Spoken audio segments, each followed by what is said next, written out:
All right, lads. Just a quick apology for the audio quality in this week's episode. We thought that we'd done the right thing. We had the microphone in between us. There was an issue with the reverb, basically. We won't go into it, but there's a disparity in the tone of voice. Anyway, if you stick around, we appreciate it greatly. And roll on the intro. Hope you enjoy.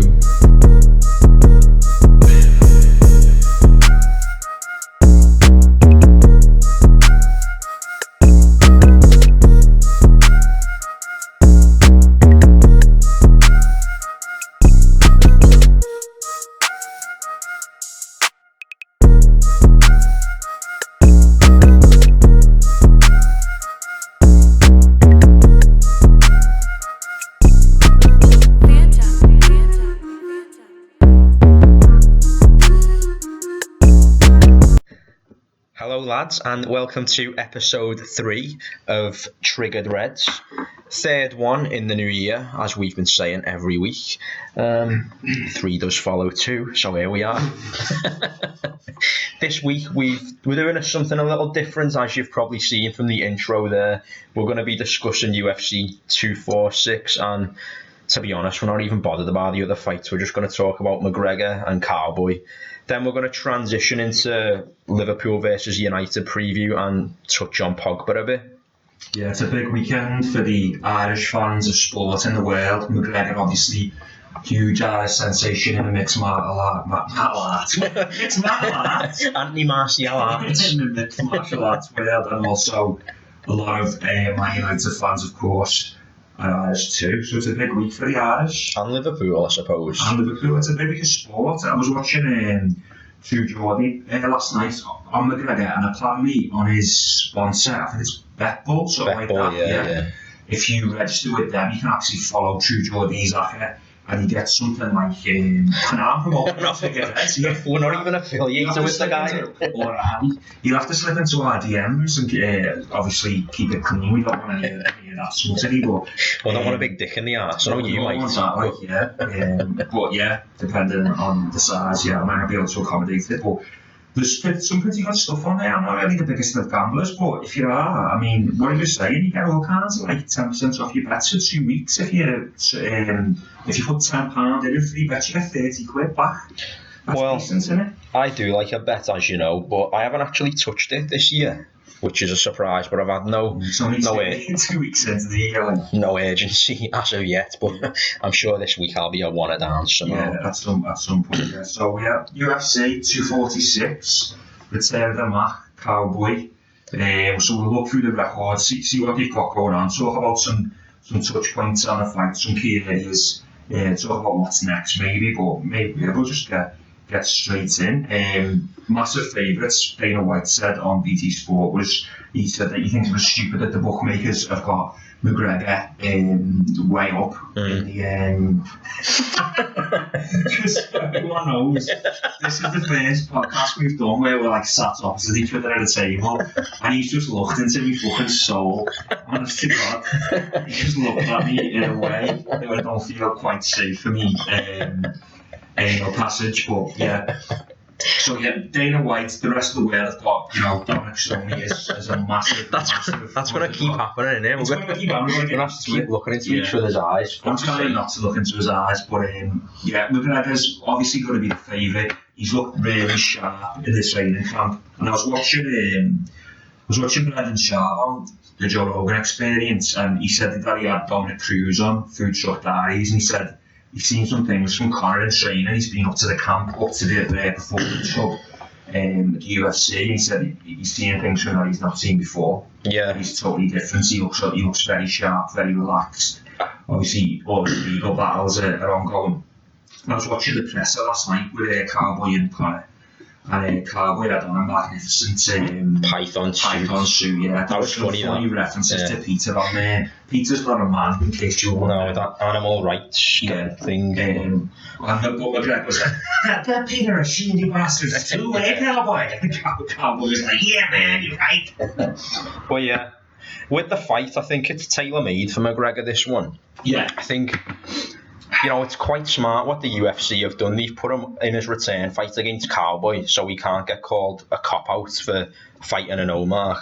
And you look at Cowboy's style compared to McGregor's, I think it's over within 2 rounds. McGregor wins, hands down, my opinion.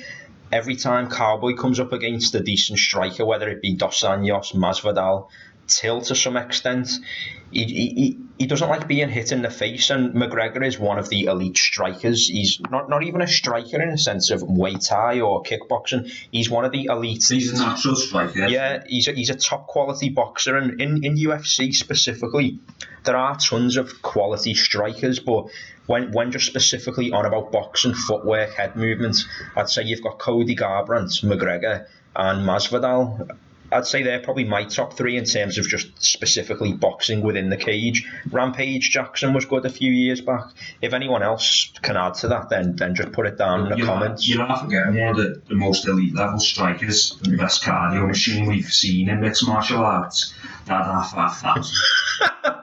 Check his blood. There's not enough ice cream in his blood. Yeah, fun halter during the fight, didn't he? With Kimbo, yeah. Kimbo, yeah. That was funny, that. Not that. Well, I know what I mean. I get what you're saying. Yeah. They just were rolling on the floor. Well, I think you're right. There's strikers out there, like you go through the annals of mixed martial arts history, and you've got the likes of Anderson Silva, obviously Eddie Adesanya now, who are they're unorthodox strikers, and he hit you well, but he don't hit you hard. It's like with McGregor, he's just a natural boxer. He's got heavy hands and all. Yeah. He's brought his old boxing coach back from Crumlin, hasn't he, to join his camp again? Since he was 12, this guy. And he's still got Owen Roddy with him as well, who's not done him any harm in his previous fights. To be honest, I think you look at the Eddie Alvarez fight, and even though at that point McGregor was very active. That was his last win, wasn't it? In the UFC, yeah. He just had a camp with Diaz, and he'd done 5 rounds with him. Then he went into Alvarez, and the way he took Alvarez apart was like a surgical attack. The precision of the striking, not even getting hit, and the timing was just impeccable. And Cerrone, when you look at him, he's supposed to be this adrenaline junkie. You heard that podcast, haven't you, when he's underwater diving, almost dies? That was big. Does all this stuff, adrenaline, stares death in the face. He hates being punched. For someone who's an adrenaline junkie, he doesn't like being hit in the face, and I know no one does. No one likes it, no. But it's like, fucking hell, mate. For someone who loves the fight, you love to stare death in the face. He hates being hit. Yeah. He cowers. Like, Till cracked him. I know Till's a big lad, even at middleweight, never mind welterweight. He cowered. Dos Anjos hit him. Then Dos Anjos was over him, ground and pound, ref had to stop it. His most recent fight was at Justin Gaethje. Yeah. Gaethje caught him with a left uppercut / hook, and then he's on Cerrone. As McGregor did say 4 years ago, he's very stiff in the mud, and my outright prediction is I think the fight will emulate McGregor's performance against Eddie Alvarez. And at 170, McGregor, he's not as quick as he is at lightweight, but he does carry the power. He put Nate Diaz down a few times in that second fight with just straight lefts or overhand lefts. He didn't get on Nate because that's Nate's bread and butter, jiu-jitsu, especially on the back. Black belt, isn't he? Is he Gracie? I'm not sure. I'm not too sure, no. But probably is. It's BJJ, isn't it? But nevertheless, even if it goes into round 3, which people are saying that's where Cerrone might come into his own, it's like... People are saying that because they're going on about Conor having this so-called bad cardio and bad engine, but he went the distance with Nate. He was still going strong against Khabib. And if you want to talk about ground game, who's he training with in camp? He's training with Dylan Dennis on the mat, who's an elite level ground fighter. You know, yeah. It's not. His takedown defense is fantastic. You've got to get him down before you can work on him. It's not just like you're going to grab him and put him on the deck. It's not that easy. And I was watching him the other day, and he said that he's just had his eye tested in the institute, and he's got better than 20/20 vision. I don't know how it works. We said he's got like 20/10. He's like a bionic eye. 20/20, so good for the cricket. And he's got 25 or something. He said, honestly, stop looking into me eyes, you. He said he's got better than 20/20 vision, so he's got better than perfect vision, and that's probably why he can time his shots and see the takedowns coming. What gets lost in it? He's obviously a bit of a clown. Who? Conor. Oh yeah, like, you know, like so off. Well, you know, I mean, like he's done clownish things like slapping that off fella, all the allegations, but innocent until proven guilty, isn't it? And he's CCTV footage. Not the slap, obviously, yeah. Yeah. News. But obviously, yeah, you know, that the slap was real and that, but he said he was in the presser and this little fucking gimp stood up and was like, hey, Conor, I just want to ask you about the Eagle. Everyone was booing, weren't they? The Cowboy was like, you know, he's answered all that, he doesn't need to discuss it. And yeah, I mean, you shouldn't push it under the carpet at the end of the day, you shouldn't. But Mike Tyson got convicted of rape, but he's still one of the best boxers we've ever seen, and he's loved forever around the world, you know what I mean? Yeah, he went down for it. So, you know, he just needs to put all that behind him. He reckons he could fight on the next card. He's staying ready so that if Khabib or Tony Ferguson pull out, which he's predicted that he will, he can step in at 155. He said he's 161 now, so he's 9 pounds underweight. 170 is not as fighting weight, is it? No. Well, if you're talking specifically fighting weight, what a fighter can cut down to and boss a division, well, he doesn't even walk around at 170, does he? No, then his fighting weight's probably, his optimal fighting weight's 155, but obviously. Alvarez, wasn't it, 155? Yeah, with a hard cut, if it's even hard for him, he's getting to disgusting at 45. He's getting to featherweight, isn't he? But featherweight for me, it's dead in the water now. It's not really. After the loss of Holloway's loss, it doesn't have any pull for McGregor. I think McGregor, like I've said, I think he'll do Mr. Cerrone within 2 rounds. I don't think he'd beat Usman at 170 though. I think he's too big. I think he'd work, and like he said, he's got the same style as Khabib, the snippy jockstrap style of fighting. Yeah. And he has, and that's not. I'm not saying that's because I fancy Colby to get through against Usman. Yeah, I did as well. I do think he'd have too much for McGregor. The fight I want to see more than anything is Street Jesus. Masvidal and McGregor. I just think mine's torn between, even if Ferguson loses, I'd love to see Ferguson v McGregor, and I think Ferguson would beat him in that, to be honest. And I'd like to see him against Masvidal at 170, but Masvidal puts Till to sleep. He puts Ben Askren. That was the best knockout ever, wasn't it? One of them up there with Barboza against Etam, against Anderson Silva, against Belfort, but. And Ngannou's against fuck's sake, what's his name? The Dutch fella, his name just got on me. Alistair Overeem. Yeah, Ngannou's against Overeem was something else as well. But I think Masvidal probably sleeps McGregor. I think Masvidal's boxing's a touch better. I think if they fought now, 100%, I think it'd be interesting to see McGregor have this so-called season. Like he's planning, if he was 3 fights in, with off good wins, you know, then it'd be interesting to see that fight. Everyone's saying we should have fought Gagey. We don't want to make the same mistake as he made coming back and fighting Khabib when he was cold. Well, that's where Gagey's refused fights, hasn't he? Oh, has he? That's what Dana White said. All right. I said Gagey's been offered fights and he said no. And that's why Cowboy's been given it, because Cowboy's never said no. Yeah. Well, that's a bit like McGregor himself, innit? But I thought picking Cerrone, I thought, like I said at the beginning, picking Cerrone's a safe bet, because you can't get said that you're fighting a picked fighter.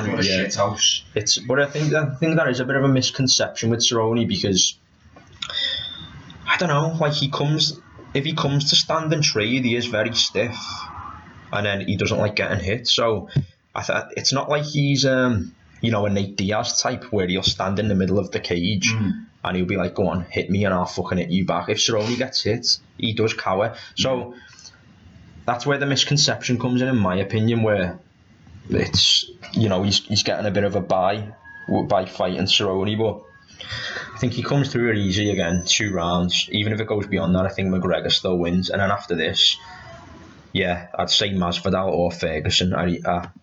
Ferguson at lightweight, obviously. It's funny with the Masvidal at welter. With the differences and the nuances between boxing and MMA, and in particular high-level boxing and the UFC, because like in boxing, if a guy comes back, like Tyson Fury come back, he had a tune-up fight, didn't he, before he fought Deontay? He had a couple. Yeah, and you don't know on bats an eyelid, because you go, he's been out there for 3 years or whatever, he needs that fight. Yeah. In MMA, people are like, well, he's been a coward or he's been a shithouse. But then again, in boxing, records mean everything. In MMA, they don't. And the perfect example of that's Nate Diaz. His record's fucking shit. It's 50-50, yeah. It's near enough 50-50, yeah. It's almost as good as Artem Lobov as the Russian hammer. Isn't it like 21-10 or something for Nate? Not 50-50. It's like... Yeah, enough though, isn't it? It's like 2/3 wins and 1/3 losses. But if that was in boxing, he wouldn't be getting big fights. No. Like, he would be like... he would be below like the likes of David Price and Derek Chisora, which is weird to say because Nate Diaz is a global star. But he would be, just based on his record, he wouldn't be getting off for big fights. That's where in boxing there's too much emphasis on this. O. The zero. Like, I don't really like it myself. And I prefer it when fighters lose. Like, look at Joshua.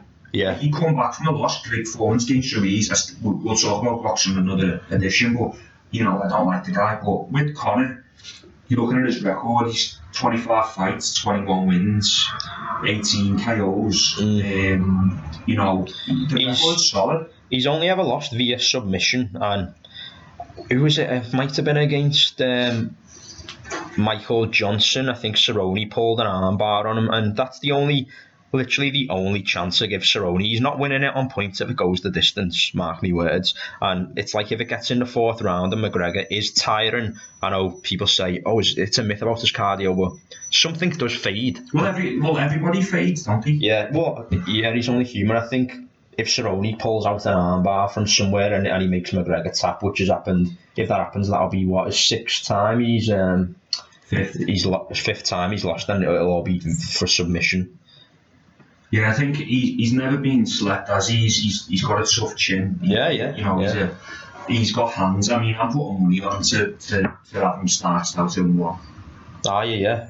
Cerrone. Yeah, I agree with that. Cerrone beats McGregor in one. Ah, yeah. Oh, fucking hell. No, obviously McGregor beats Cerrone in one. I just think he's got his card. And I reckon Cerrone will probably retire after this fight. You know, this will be his 51st MMA bout. Yeah. Biggest payday.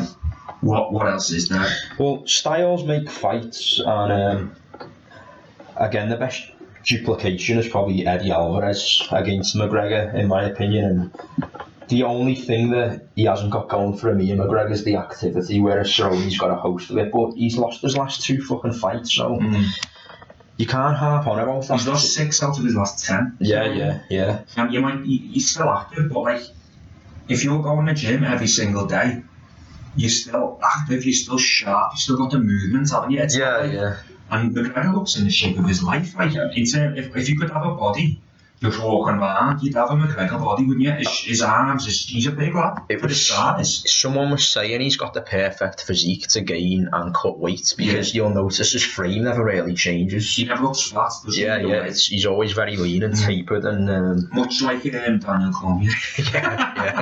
Daniel Cormier, well, that's on, isn't it? The other lean disciplinarian, which was Ricky Hatton. Well, at least Ricky looked lean when he fought, but he looked like a ripped smackhead. He did look like a ripped smackhead, and he looked Down syndrome when he was out of training, didn't he?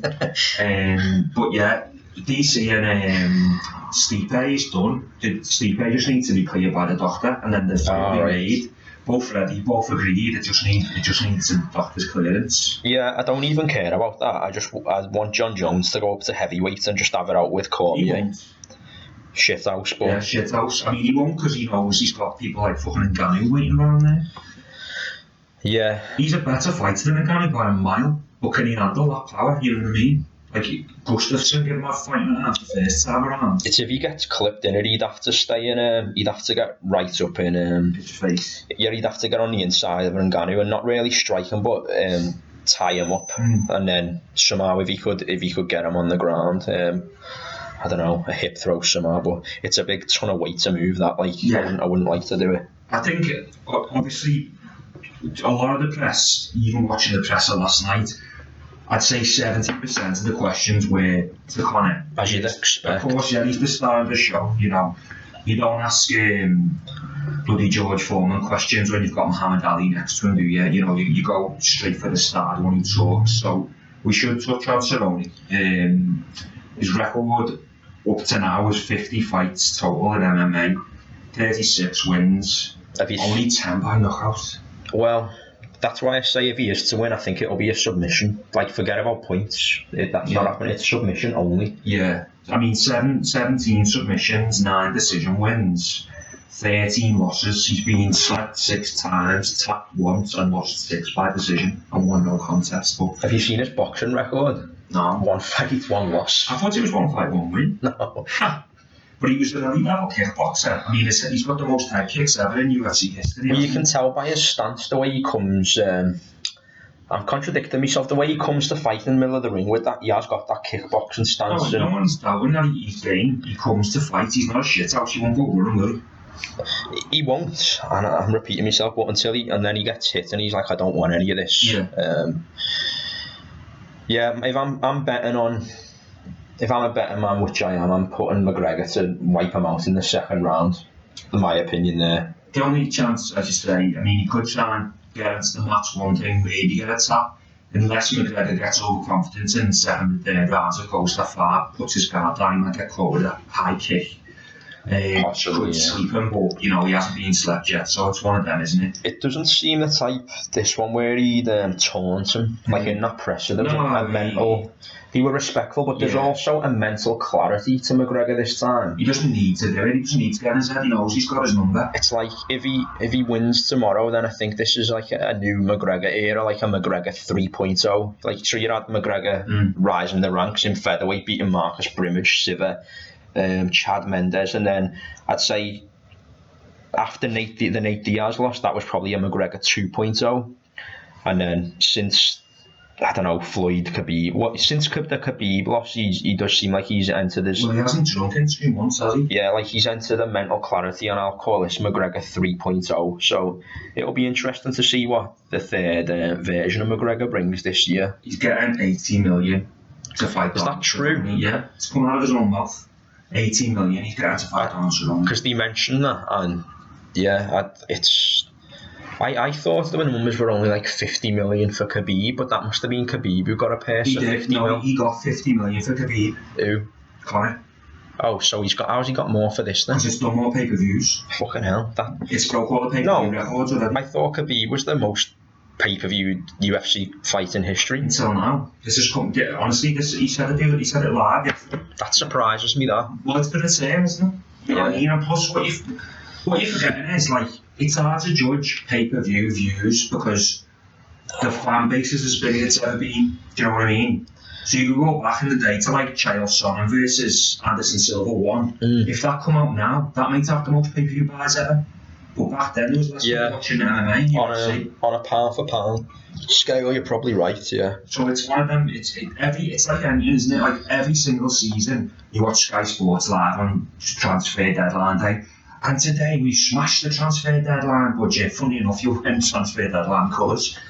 But they're going to do that every year because every single year the players are more expensive. Do you know what I mean? The pay-per-views go up, the numbers go up. So it's like fake figures, really. But he's getting paid 80 million. So they said to Cerrone about his paycheck, and he said, "Oh, I wouldn't mind a slice of that pie if he doesn't want it. Send it my way." So some journal interpreted that as him saying he's not happy with his paycheck, and he said, "No, I'm totally happy with my paycheck. It's just you can always have more money, can't you?" So if he's getting 80 million, even if Cerrone's getting 10 million. Yeah. I mean, even if it's like 10% of that or 5, it's like 8 million and bats. Pay him in Thai. Cerrone's really that stupid. He won't know the difference. You pay him in fucking. Who's this? The king of Americans? Yeah. But his grandparents that raised him were both doctors. Were they? Yeah. So he's not from I'm not saying that any of us intelligence, but he's not from a poor family. Real doctors or like fucking chiropractors? Real doctors. Fucking real doctors. Which doctors? Just man from Colorado. Well, he's from the deep south, isn't he? From the Piggly Wiggly. They might be those types of doctors where they try and what do they call them? You know, like Red Dead Redemption. It's like, sir, try this. Fucking liquor. Yeah, something like that. Yeah. No, try this elixir. Yeah, legit doctors. Yeah. Like, he bought him his head at that motherfucking ranch outright, didn't he? Yeah. With cash. But yeah, I mean, he's had a good career. He's an interesting guy. I think this, he can bow out and hold his head high. Interestingly, UFC London, which is on the horizon, it's Leon Edwards versus Tyron Woodley about to be announced. Yeah, saw that. That's interesting, that one, it's very interesting. Till's on the card, no opponent name, but he's going to be on the card. And for Till, I know he had that win against Kelvin, but he must be a bit disappointed that he's not headlining that card against Woodley, don't you think? If they're putting it to Leon Edwards. Yeah, but Edwards deserves a shot. He deserves some of the pie. Like it's a shot for nothing, doesn't he? No, but they've let He's just beat Dos Anjos, and he beat Gunnar Nelson in London. Yeah, I watched the Gunnar fight. He had the thing backstage with Masvidal. It's Till's had a go, hasn't he? He's had a run at Glory. He's come up short. It'll come again in the middleweight division, I'm sure. I'm not saying he deserves it, but he must be gutted. Because the last UFC London he headlined got slept. He fought Woodley for the title, got fucked. So he'll be looking at that now thinking, I don't know who he's going to be fighting. I mean, if you don't know who he's going to fight, he might get someone like Gunnar Nelson, someone like him. Well, whoever's someone at middleweight, won't it? So, Robert... Oh yeah, he's gone up, hasn't he? Robert Whittaker, perhaps, but for a fight night, that you're not going to make Tilby Whittaker as a supporter. He keeps asking for it on socials, doesn't he? Like, he keeps calling out Whittaker. It's one of them, isn't it? But Israel Adesanya's still calling out Yoel Romero, isn't he? Even though Romero's not a contender, he said apparently Dana White was quoted as saying he said his legacy wouldn't be complete unless he beat Yoel Romero. Adesanya? Yeah, one of the most dangerous fighters ever. Yeah, he's a fucking bully. He's a machine. And his neck, Joe Rogan does the sickest impressions of him. If you hear his impressions of Romero, fucking brilliant, lad. Do it, lad. Do it. Not because if you haven't heard Romero. What is it? Joe Rogan just with a fat Cuban in his mouth. Yeah, no, he does this face and everything, and he's like, it's boss, you'll love it. I'll do it on the next one after you read it and see if I do it any justice. But yeah, Adesanya's the rising star of the UFC. Really. Well, he is, and he's the champion at that weight. Yeah, we'll move on to the football, and just a quick cap. I think McGregor's going to do Cerrone 2 rounds, a surgical attack as he done with Eddie Alvarez. I think the timeout isn't going to impact him. I think it's good night Cerrone after 2 rounds maximum. What about yourself? That's Stephen's position. This is David. Yeah. I believe McGregor does him in 1. Good night Vienna. Not Aldo style, but not far off.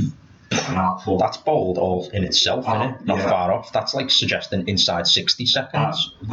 I'm going to put £5 on it. £5. Putting that Christmas money on it? Yeah. It'd probably pay out about £8.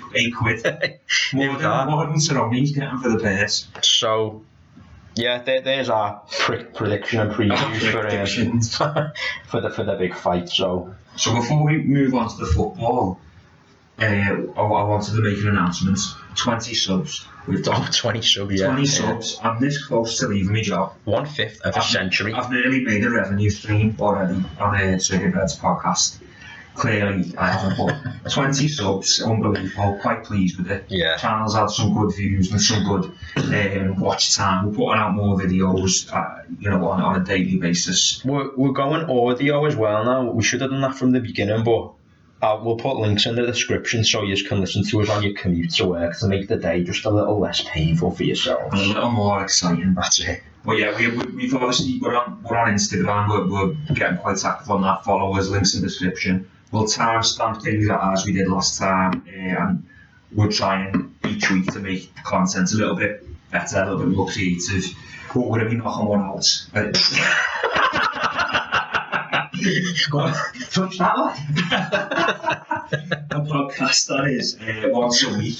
Clearly we knocked them out once a week in the capacity. 4 times a day for me. Firstly, and that's what he's got a bed and all sorts of, whatever. But yeah, so we will be trying to do one weekly. The next one we're going to be doing is around Steven Gerrard and Newcastle. But we're going to go into Liverpool and Man United now. If you've been on our Instagram today, you would have seen a hilarious story of Phil Jones, who's clearly, a very handsome guy.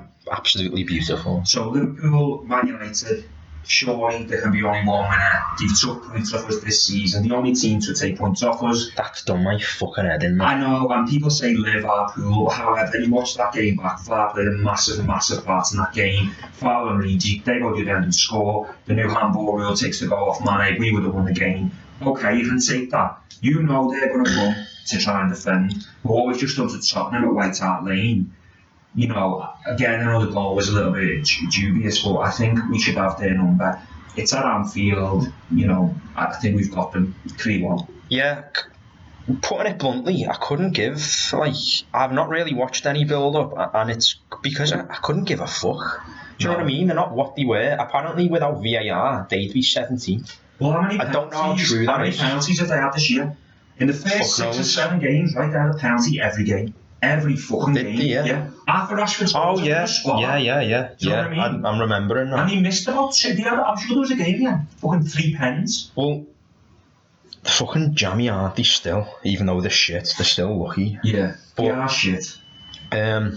Rashford's out, isn't he? That was literally the only possible threat, well, he's I clinical assume. against Liverpool, isn't he? I mean, Greenwood will come in. I like that kid. And I like Rashford and Greenwood. Rashford, you know what? I like all the local lads, and I did like Lingard, but he's just such a fucking wool. He's got his own clothing line, like Jay Lindsay or whatever. It didn't make one. It's called sale. Be Yourself. Well, it did. It's all two, and you were the buyer for both of them. You like want them to earn them. That was the thing, yeah.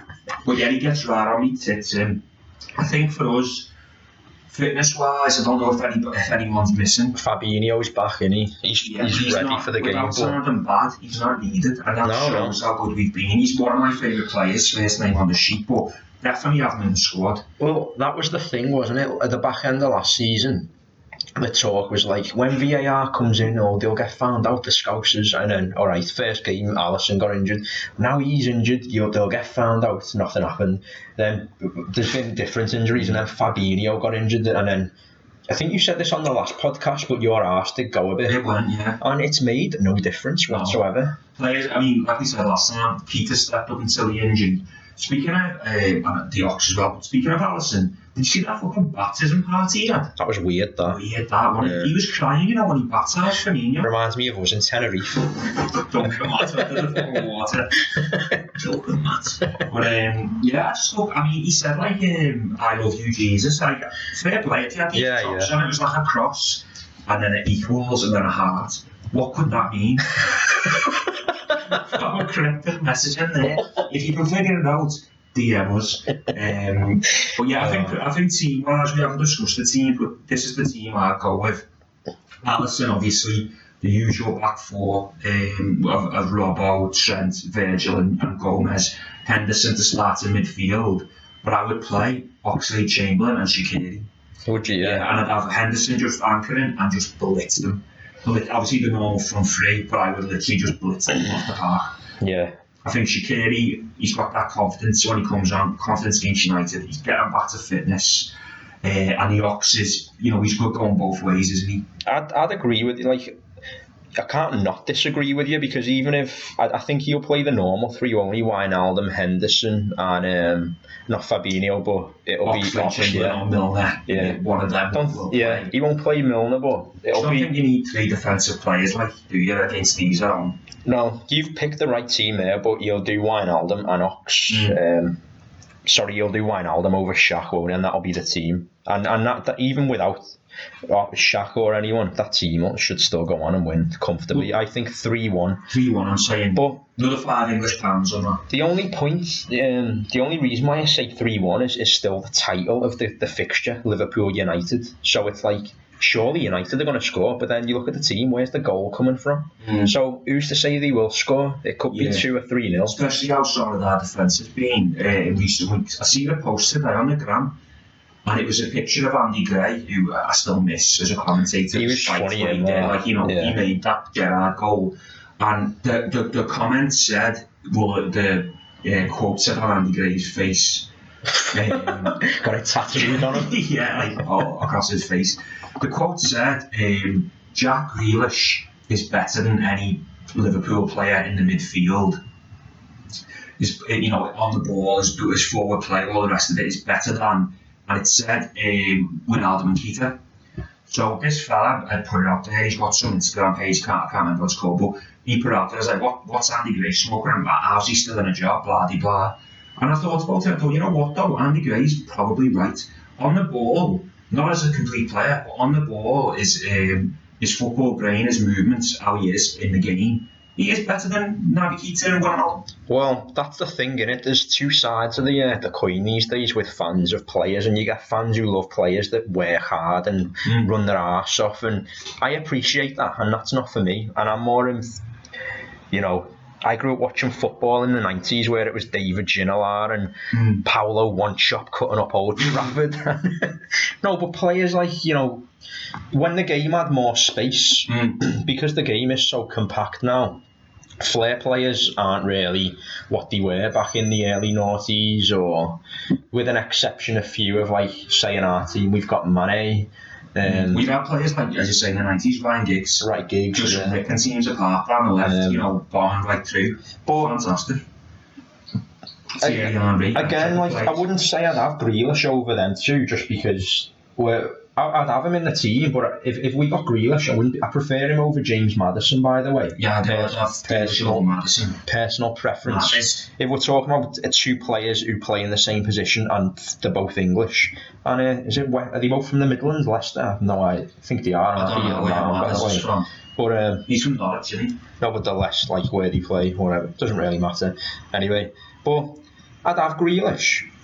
But if we didn't get him, I wouldn't be bothered in just because that post mentioned it, or Andy Gray mentioned it. No, I mean, to be honest with you, Shaqiri's better than Grealish, and I'm not saying Grealish is better than Ronaldo, Henderson, or Keita or Diox. Yeah. But on the ball, which was what it said, he is. Yeah. He's better on the ball. Well, I've been crying out for a player that... And I wouldn't have him over them either, because it's about the system, isn't it? Yeah, it's that's about individual players. It's Klopp's system, but I've been crying out for a player who plays the game at their own pace for time and time and time, and Grealish is probably one of them. Whereas our players, like you say, they're all cogs in the system, and it's all 100 mile an hour blitzkrieg football. So, but it's interesting because you look at Klopp's last team at Dortmund. Again, they were probably the same as heavy metal football, but they did have quality technicians. I'd say they probably had better technicians in that side, especially in the midfield, than we have now. Because you had Gundogan, you had Nuri Sahin, Götze, you had the holding mid, Bender. The brothers Bender. Yeah. Was there just one Bender there? There's Sven Bender and Lars Bender. I don't know which one they had. I think they're both there now, but I'm sure Lars was at Leverkusen and Sven was at Dortmund. Sven Bender then, and he was a defensive mid, but he was great at receiving it from the goalkeeper and then turning on it. Why do you always have to think like that? Just with names and then receiving it. Sounds like a good night, But so I did think when Klopp come in, he'd probably try and eye a couple of technicians, and who's he signed that's an out-and-out technician? I'd say Shaqiri. Well, I think Keita was meant to be, wasn't he? And he shows flashes, but how long can you wait to give somebody that time? And I like the lad. He seems like he really loves the club and loves where he's at. But I always say it, technically our best two players in terms of technique, how they hit the ball, how they strike the ball, how they pass the ball, are Shaqiri and Trent. Yeah. And most probably Trent now. I'd say third as well as Van Dijk, but that's a given, isn't it? Yeah. Like, he's just so cool. But yeah, Shaqiri and Trent, I'd say are 1 and 2. I'd agree with that.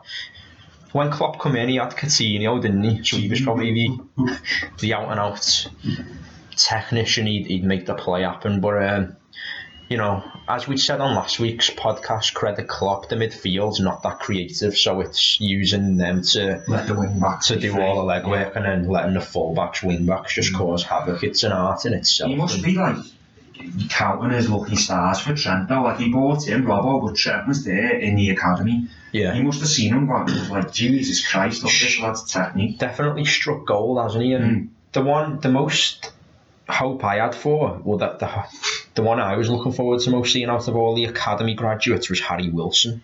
Yeah. Like, Trent wasn't really... You weren't on my radar. Yeah. And then he come in, didn't he, against Hoffenheim and a bit before that. Because his first game at Old Trafford was really a baptism of fire. Rashford, he done the chop on him. And they beat us that day, didn't they? Yeah, 2-1, and he did run Trent ragged, like, but then I think after that we had City in the Champions League. We won 3-0, and City were trying to exploit him. They were using Sané to get at him. And he had Sané in his last bid, didn't he? I went to that game, and we went the coach before it. Didn't do anything to the coach, like, but there was a bit of nervousness because you saw Sané on the left. And a few months prior, Sané scored a goal from the left where Carrier should have seen it, should have saved it at his near post. What's happened to Sané, by the way? I don't know. I think you were touching on it, his attitude and all that. He didn't get picked for Germany, did he? And there's lots of stuff you don't see that happens behind closed doors. Just to, a player with that ability, just so he's not in the goal. I remember he come on for Schalke against Real Madrid, and it was when Schalke had like Jan Huntelaar and all that, and he looked electric there, and I was like, I wouldn't mind us getting this lad. But at the time, I think we had the grudge, and we weren't in the market for anyone like that, unfortunately. But it's a mad situation to be in where you've got games and you just don't worry. It's much like how Man United felt for years and how City felt last year. Well, maybe not last year because we were knocking on the door. And I'm glad, like, I hate City, and I'll tell you why. Because they're not a club. They're artificial. They're like the Manchester Canal. They weren't there. Well, that is. They've got no substance. They've got nothing behind them. It was man-made. Well, that is the United Arab Emirates, isn't it? Yeah. In a nutshell. Like the way. It's Mandel calling me. Oh, he's been texting me as well. We'll have to wait. We're live. You'll appreciate that. He's got a mention now. Yeah. Big up yourself. Big up yourself, then. But yeah, like Man United, I've got respect for Man United. I've got respect for Arsenal. I've got respect for clubs like Leeds and even Chelsea to an extent because they've got a bit more longevity and they were knocking on the top four before the big money come in. They always had like those boss foreign managers to be like Vialli and was it Rijkaard or Hullet, sorry, and their managers. Like United, as much as they hate us and as much as we hate them, they must look at us now and think, fucking hell, they've got it right here. Like they've got a slice of what we had with Fergie, with this fella Klopp. And Klopp's more likeable than Fergie. I think it's Sun Tzu, innit, that Art of War book, and it's some phrase about respecting the enemy. Maybe and some kind of lesson. But it's like, it's relevant with them though, in a sense that they are the enemy. But I've got respect for them for like, well, that stat, for example, where they've named a homegrown player. Pogba's counted in this apparently. So he was a homegrown player, so it's a bit of a get out of jail. But do you know the record? Yeah. It's since 1938 or something, which is, you know, mad. Fucking clapped. I do think this year though is a fluke because them players are playing because they're shit. Yeah. They're playing because they haven't bought a striker. You know, they let Lukaku go, they let Sanchez go, and he didn't replace them. So the hand's been forced. Yeah, the hand's been forced, and they do that. But just on Pogba, I know we're talking about before we go on here. And you know, I said to you, I think he's the biggest, most overrated player in Premier League history, and you said that's bold. Well, I just think I think he is. When I watch him for France, and even for Juve back in the day, but when I watch him for France, I love watching him play. He's my type of midfielder, marauding, box to box, technical, can shoot, can dribble. He has that arrogance about him. Not out and out quick, but it's just he's got them strides. Notorious. Like when he gets like a juggernaut, when he gets going, he can't be stopped. Yeah. I love watching him play for France, but in the Premier League and for Man United, he's dog shit in my opinion. That player.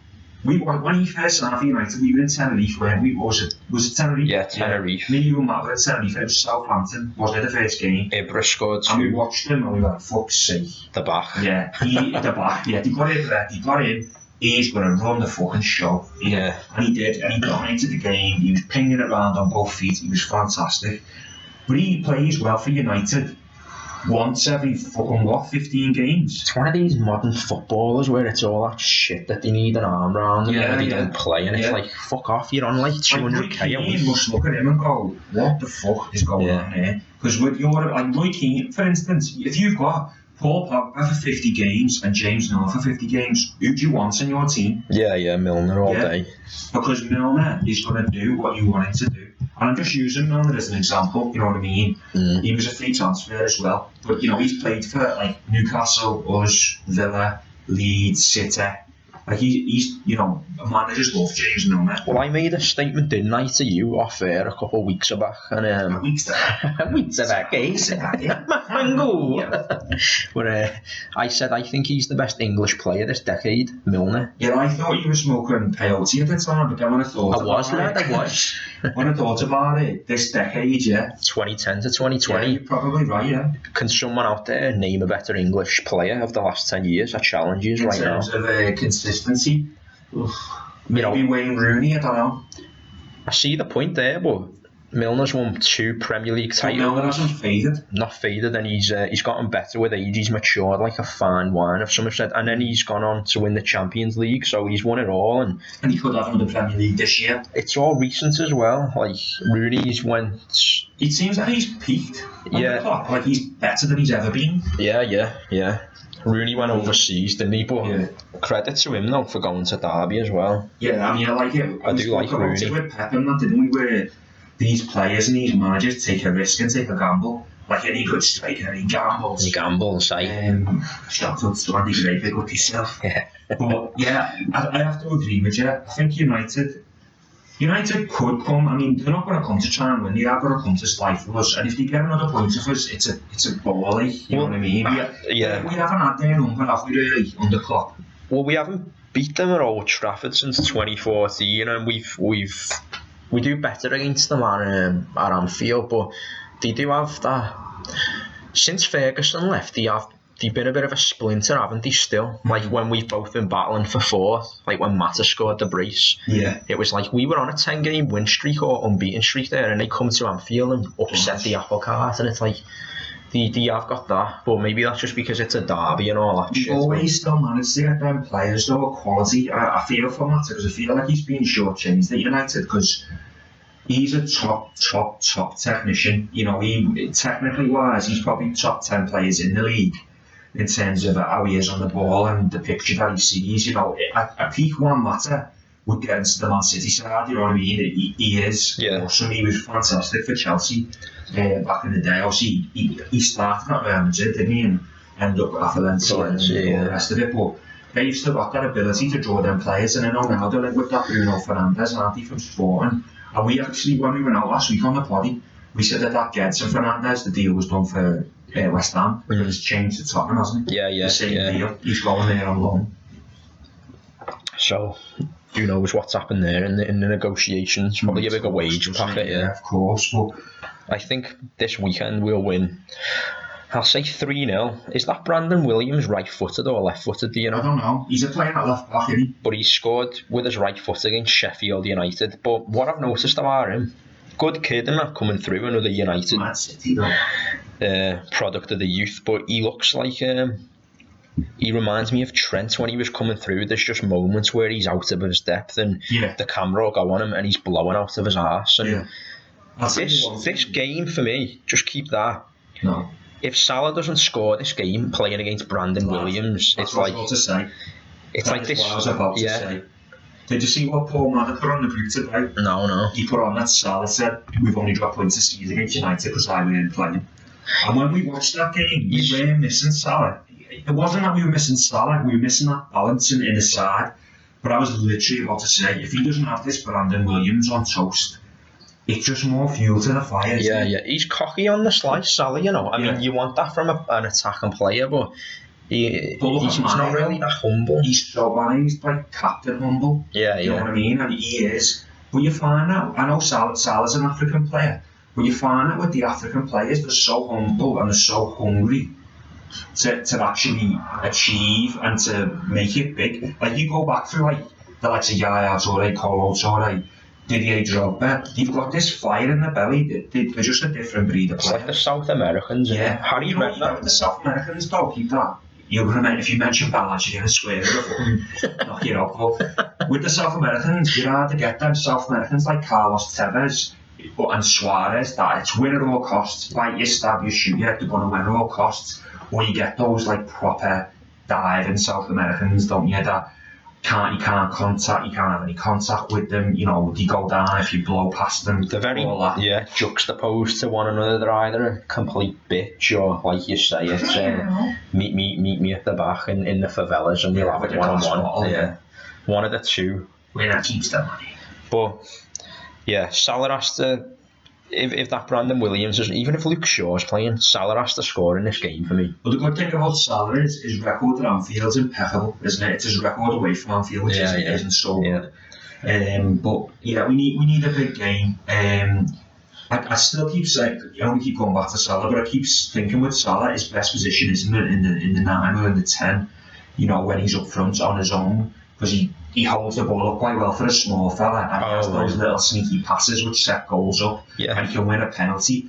I mean, I'd be half inclined to play, like we said about, Shaqiri in the midfield, maybe play Ronaldo and Henderson, but play Firmino in front of them, with Shaqiri on the right, Salah up front, and Mane on the left. So a 4-2-3, fucking, what's that? 4-2-3-1? 8-7-1-9. All these so equations. 4 at the back, 2 in the holding mid with 1 in front of them. So it's a 4-3-3 still, isn't it? But it's an alternate. So you'd have 2 deep lying midfielders as the wheel man, with Bobby in the 10. But he's in the 10 anyway. So that is a 4-2-3-1? 4-2-3-1. Is it? Yeah. Are you sure? Yeah. Alright then. So you'd have Hendo, Wijnaldum. Yeah. Sitting, doing what they do. Bobby in front of them. Yeah. And Shaqiri left, Mane right, Salah up top on his own. Yeah, we got there in the end. I wouldn't even commit them to positions if Salah was... No, we just had them on the pitch. Oh, yeah. Fluid. I just mean Salah, Firmino specifically. Salah, Firmino specifically. Just let them interchange, give them free roles, if you will, and just say to Firmino, be a bit more disciplined when you come back. But effectively, But he is anyway. He's got free roles. Yeah, I'm just, regurgitating what probably fucking Klopp says to them. I just think when you've got Shaq on, he's got that arrogance, but he's just got such a left foot on him. Like he goes fat. Like if you've got Shaq on the right, and you've got, the way Mane comes inside and Robbo bombs on, them two are in the perfect position for him to drop back onto his left and just curl them balls and them arching balls in that he does. Yeah. The pair of them are in. Well, it's like the goal we scored against Villa when Mane put it in for Robbo. Like, imagine Shaq doing that, the swinging left-footed cross. You can't stop that. It's a thing of beauty. But I just, like you always say, whenever we do a fantasy team, we will do a new one soon. We've got one planned, haven't we? But when you've got a left-footed left-back and a right-footed right-back, but the people playing in front of them cut in, so you've got Salah and Mane cutting in, it frees up the space for your full-backs automatically. So like the old school days, you'd have Gary Neville and Beckham, and they would interchange all the time. One of the best examples is Baines and Pienaar. That was like the first one of them really, for a consistent time. Like they were nice to Messiah, Moyes, ahead of his time. Do you know what we think of him, lads, Moyes? I'm sure he'll stand a pair of them in a sweep in the coming weeks, but 62 million.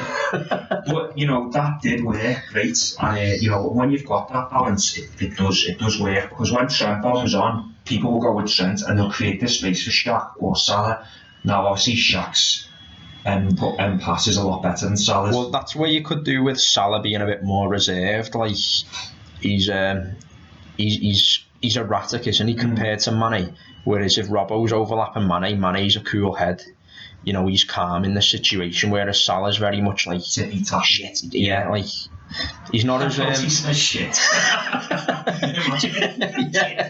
He's not as composed as he doesn't have the composure Mane does. Salah lacks composure. His composure, yeah.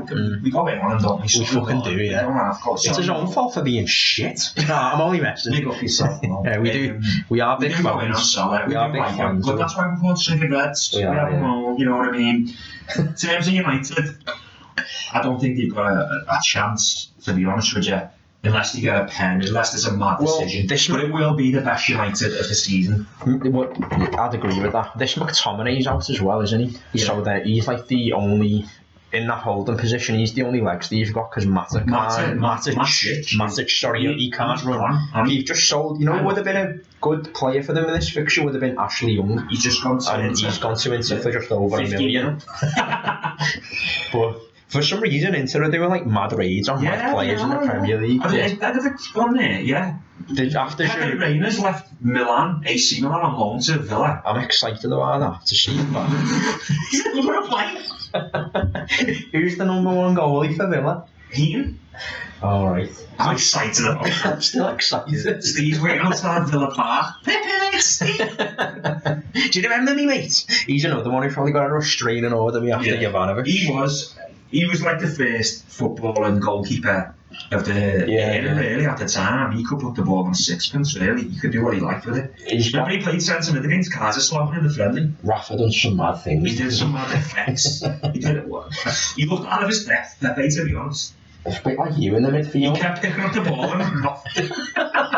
My ball. Run away. But I think Ashley Young would have been a decent player for them in this fixture. That isn't he? Yeah, just because of how much of a cunt he is. So, but who's going to be the cunt in that team now? Last season it was Ander Herrera and Ashley Young. Most interesting battle in the park for me is Aaron Wan-Bissaka on our left side. Because Wan-Bissaka, I noticed him, I mean everyone noticed him, but I remember speaking to you and saying, you cannot get past this lad. You cannot get past him in a 50-50 duel. His tackling is outrageous. He is. There was that thing, isn't there? There's the comparison to him in strength, and he's better at fucking tackling or whatever. I don't know how tall he is, but I convert him to a centre back because he's shy going forward. He can't cross. But his tackling, specifically inside the 18-yard box, is impeccable. As good as he is with tackle timing and defensively, I think we're still going to be too hot to handle. Who's their right side of the midfielder then? Pereira. He's a right back though, really. Alright. So they're going to be doubling up on the right hand side. They're going to get overrun, aren't they? Like, hopefully. Depends how many play in the midfield though. If they play a flat three.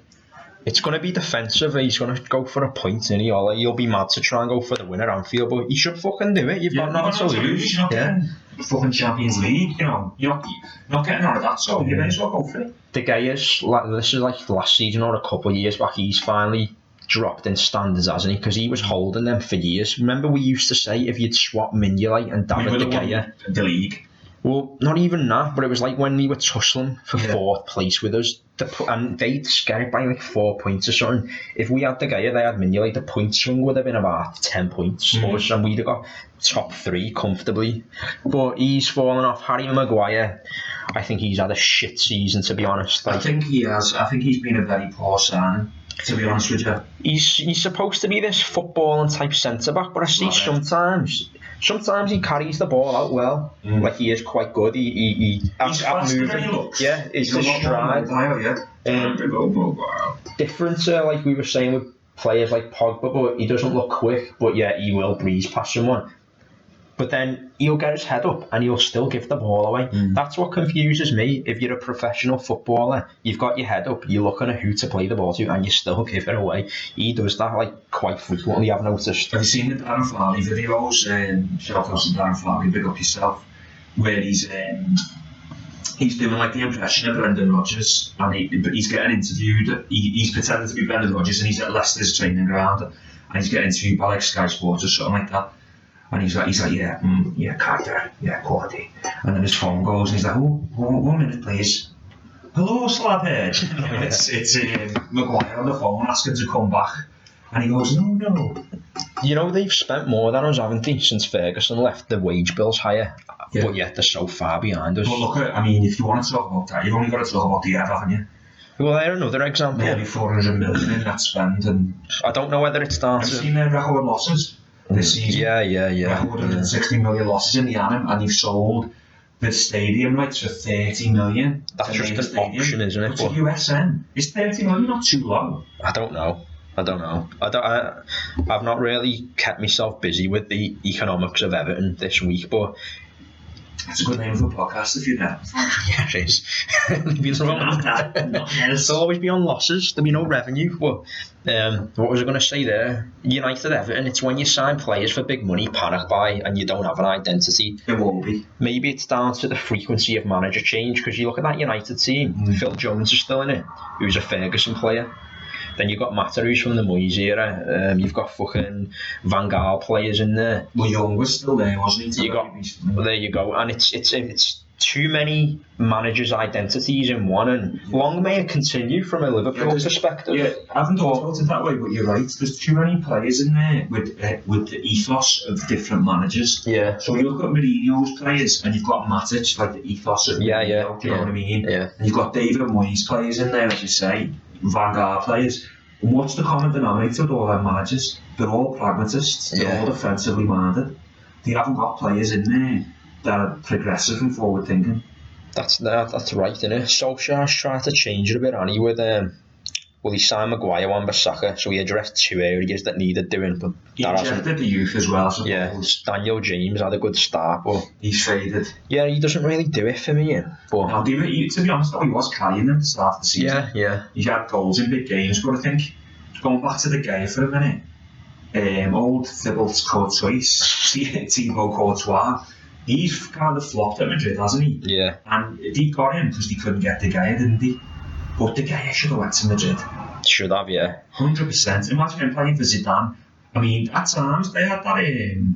Who's that Keylor Navas? He was their number one. He's good, him though. I know he's good, but he's not. At the time, David De Gea was the best goalie I'd ever seen. At the time, much better than Neuer. Everything's hyped up. Yeah.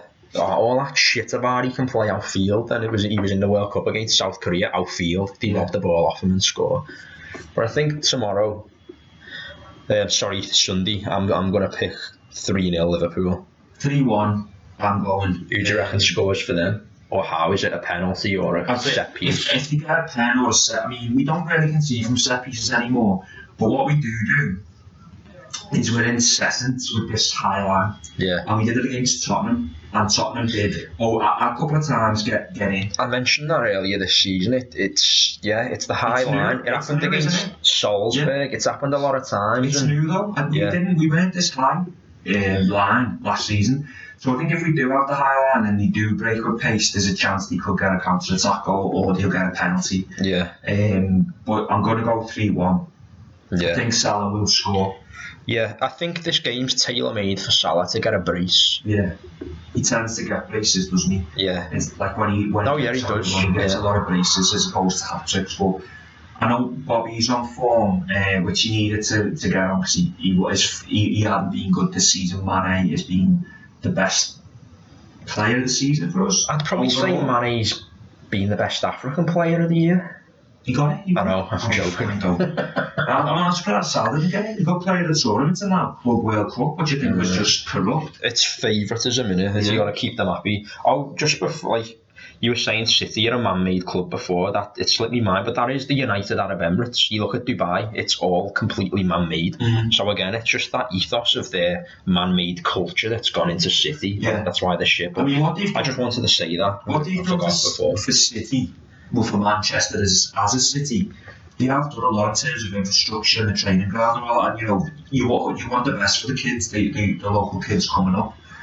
But you've got to earn your stripes, and that's why I think, like, if Pep Guardiola leaves City, who's going to go in there? Do you know what I mean? Like, Pep's first season at City, he didn't win on. You know why? Because he didn't have Pep players. Yeah. He didn't have the players he needed. And that's what he does need. Like, he needs his players. Not a big fan of his. He just needs money, doesn't he? And he needs to be at the best team. They're the two things that he needs. Pep Guardiola. I have to go to the best team in the league that's already doing it.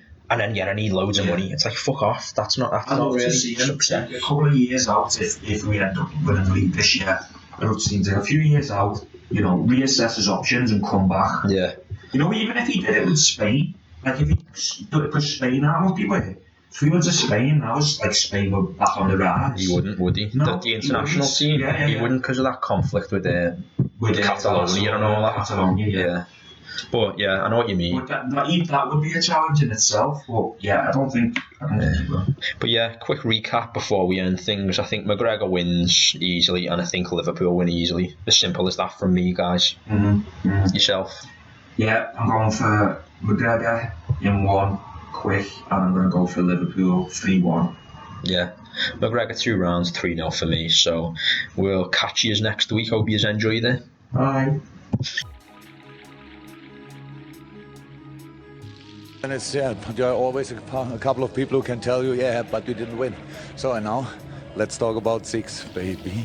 Let's talk about you and me. Let's talk about all the good things and the bad things that may be. Let's talk about 6. Baby. That's a new song. Jürgen.